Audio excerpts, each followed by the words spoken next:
Good day, everyone. I am Irene J. Baez, the chairman of this panel. Our topic is overcoming individual challenges. At this moment, let us all welcome our discussant. Let me introduce our first discussant, Father Arvin C. Jimenez, a great priest of St. Joseph the Worker Park. Let us respectfully welcome him. Our second discussant is Ms. Wendy S. Santos, a teacher from Rizal National High School. Let us give her a round of applause. Thank you, ma'am. Our third discussant is Ms. Joy S. Palma, Ms. Mazon 2018. Let us give her a round of applause. Thank you.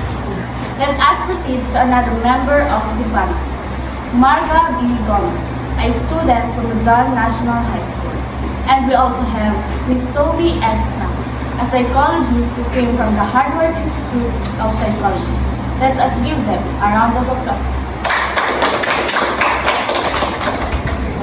Our next discussant is Kim Wairi Mayo, a trainee from SM Entertainment who came along the way here from Seoul, South Korea.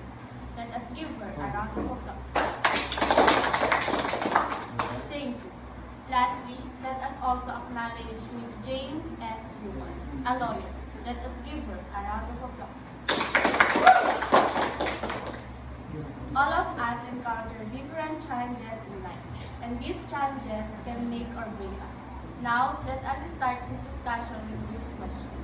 What are the challenges in life that you will encounter when reaching your goals?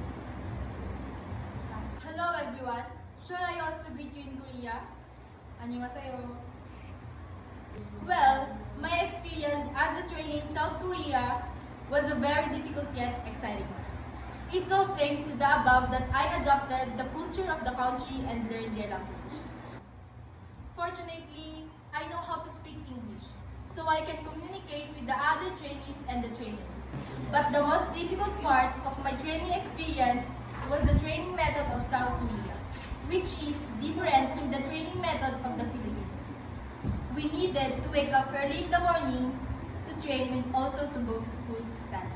After school, we will go back to the training center and train until late at night. The agency also has strict rules to the point that we trainees have no freedom. Some trainees also gave up and left the company and changed their career paths. I also asked myself, can I still do it? But with the help of my parents, my friends, and the trainers that advised me not to give up and to believe in myself, I become ready to be in a group in South Korea. Thank you for inspiring us, Ms. Kim. Let's now hear what Father Arvin has to say. Stop. A blessed day to us. As a priest, I have encountered a lot of challenges in my life. Most especially when I was in my last term in seminary, that I wanted to stop my studies and told myself that I didn't want to become a priest. Instead, I want to work in an office and build a family of my own. But when I was packing my things inside the convent, there was a voice that whispered in my ears, saying, "You are born to this world to serve the Lord." Then I regret it all a lot. I heard the calling of God, which meant God wanted me to become His servant. And because of that voice, I heard the calling of God, which meant God wanted me to become His servant. And because of that calling, here I am now, in front of many people, serving the Lord up to the last second of my life. Thank you, Father. Our different challenges in life indeed put us in our situation. So we also invited here a psychologist, Ms. Sophie S. Can you please share something that will help us understand people who are suffering or facing challenges? Everyone, in my years of being psychologist, I have met many people who suffer from challenges. Most of them suffer from depression, and they have told me that they find it easy physical acts. For some, talking their lives is the only way to escape from them. Being considerate can be a great help not only to those who are struggling psychologically, but also who are fighting their own battles in life. Thank you for inviting me today as a I can assure you that the law can protect everyone against physical, verbal, or psychological abuse. Let's not be afraid and stand for our Remember that they are reliable people, including myself, who can train you out in my challenges. Now, let's give the floor to Ms. Wendy S. Santos. As a teacher, I'm sure you have encountered students that have challenges in life. How are they in class? I'm honored to hear you today. It's no secret that being a teacher is not easy.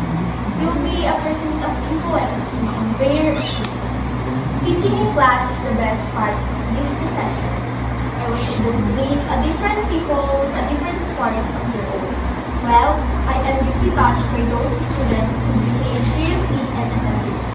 It seems like they wanted to prove something. Well, other who choose to be absent-minded will just sit and wait for arguments.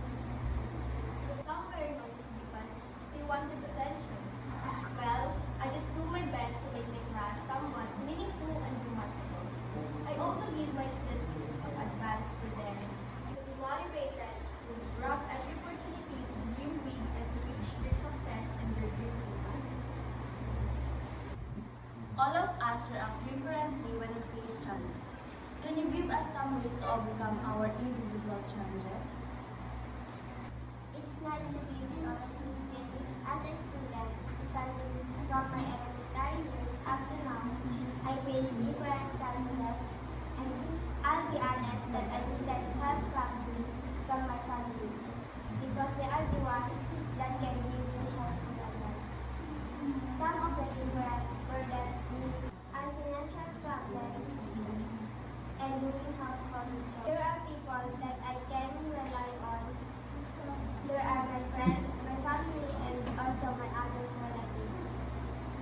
In conclusion, being a student is very hard, especially when we can manage our time responsibly.